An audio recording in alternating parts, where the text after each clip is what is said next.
at Bonneville, you had 6 runs, and your average speed was 166. You set 3 records, and your best speed was 170. Yeah. So part of what we were trying to do was establish what's a bike that goes 170 there going to do here. Now, because of various reasons, there were some things on the bike that we felt we had to work on and improve. The whole top end was freshened up. We did not change the gearing. We made a slight change to the carburetor stack, which seemed to kind of just wash out. And so you did some chassis work with the headlight. You did some work with the tachometer positioning.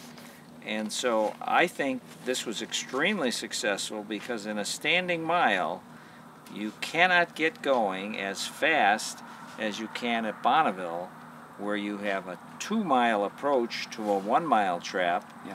Here you have a standing start for a 1-mile duration, and then your time. And even though you're on pavement where you can accelerate hard, just like at the drag strip, it's just not long enough to equal Bonneville as fast as this bike goes. Mm-hmm. Now, if you're riding a bike here that goes 150, you probably can. But the mile distance is not enough to allow this bike to completely get to its true top speed. Right. We got close, so it says to me we did some good with the freshening, and we did some good with the chassis work. It would be very interesting if we could just transport ourselves to Bonneville and make another run this afternoon. Yeah. And I suspect that we would be in the low 170s. Yeah.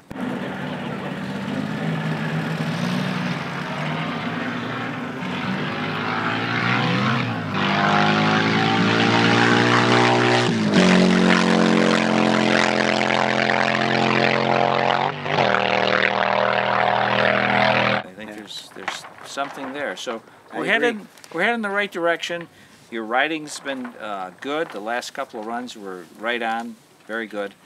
And you have to ride different here than you do at the flats.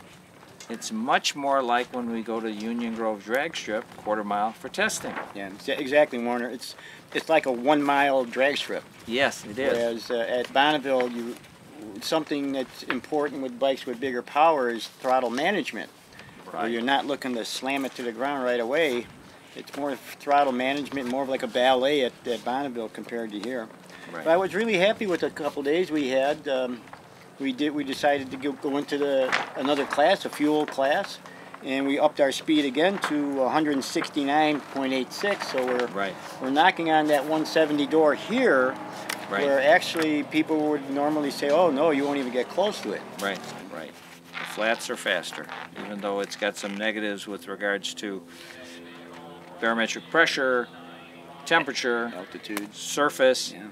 The distance is the biggie. Yep, absolutely. Yeah, and even though you ease out because you don't want to just spin the tire, you end up with a 1.5 mile approach to a 1-mile trap.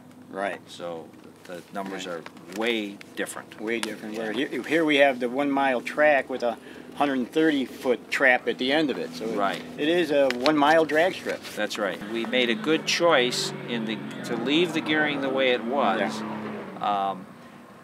It might have been of interest to add a tooth to see if perhaps the bike could accelerate just a tiny bit better over that mile, but then you might run out of gearing. We knew we were close on that end, so if I had to guess, I would say that the gearing was right and we did the right thing not to change it.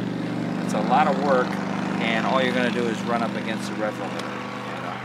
So hopefully, if we make some smart choices and do some good work between now and next August, this thing will have another 10 or 15 horsepower. Nice. I think we're at the beginnings of what it can do. Right, it's the first year out for this bike. Yeah. And I'm happy with what we've done in Bonneville and here. I mean, for the first year out with the bike, Yeah. I think we did really well. Yeah. Well, you really ended up with 3 records at Bonneville and 3 records at Wilmington.